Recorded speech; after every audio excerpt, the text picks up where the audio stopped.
Hi, Dr. Joe. My name is Julia Latessa, and I'm a student in your Marine Science 210 course, Spring 2025, and I want to tell you about my perspective on chasing coral.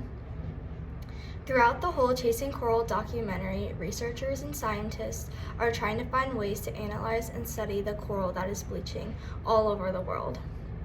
The documentary starts off by them talking about the XL Catlin Sea View Survey, and the goal of that was to learn more about the ocean overall.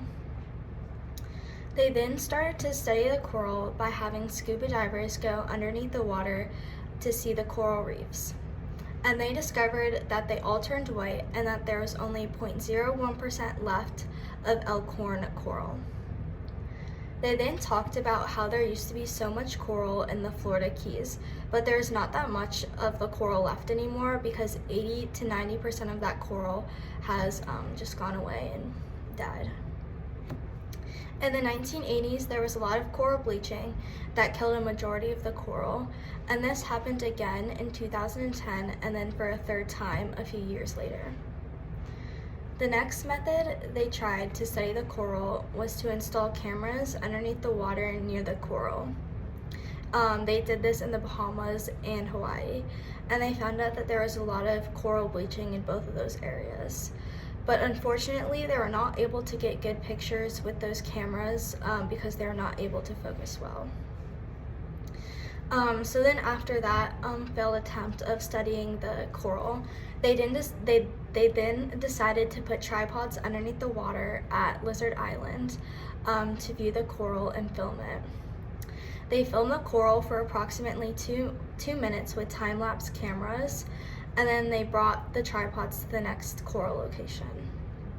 They ended up repeating this process of taking the tripod and filming the coral for 2 minutes several different times because they studied about 60 different locations or sites of coral. He talks about how this was not an easy process because there are many different factors that could have made the pictures or the camera quality go wrong. And one of the things he mentioned was the different factors of the ocean, like the strong ocean currents that could have moved the cameras around, which could have easily affected the pictures and the quality of the pictures. And then he also just talked about how it was a hard process on himself because he was getting cuts on his knees from being underneath the water, kneeling, trying to get the pictures. And then he was just underneath the water for 4 hours. So that just took a toll on him physically and mentally after seeing how much of the coral has actually bleached. As they were examining the corals in these different locations, they found out that the corals in New Caledonia started to glow. Everybody was just so confused about why these corals started to glow.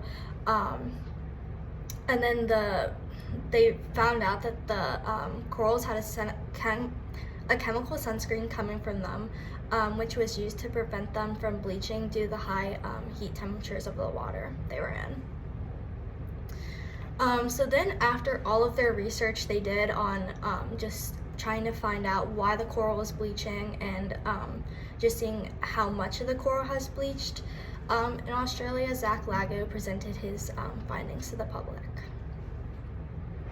There are many different topics discussed in the documentary that were also discussed in class. The documentary talked about polyps quite a bit. Coral is composed of polyps on top of it, and those polyps have tentacles on top of them. And there are millions of polyps on coral. Coral gets their food because there's microalgae inside of the polyps that produce food through photosynthesis.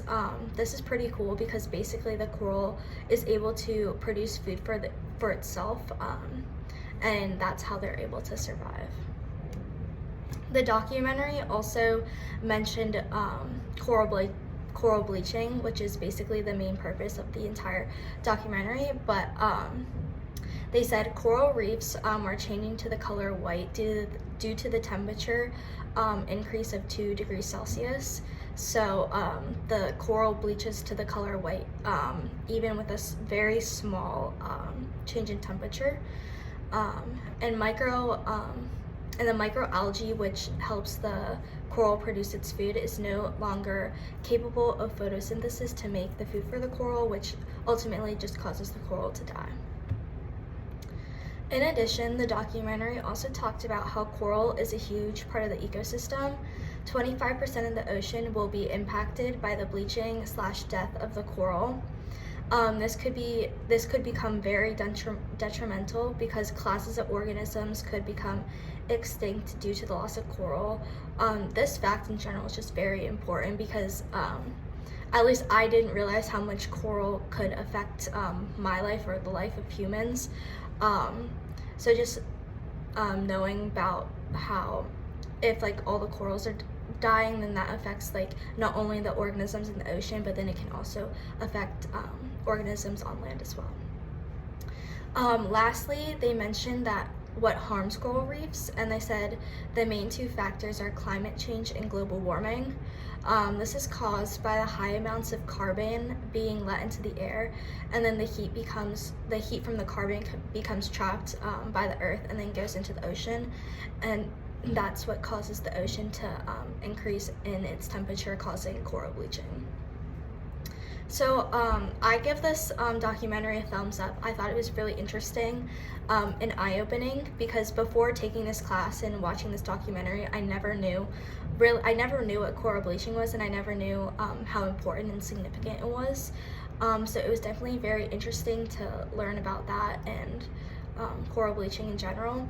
And I thought it was kind of sad how when Zach was presenting his information and findings to the public or the people in that convention room, how sad and emotional they got from the coral bleaching, and that was just very kind of like upsetting because I didn't realize how much coral bleaching really affected people until taking this class. So yeah, thank you for watching my video.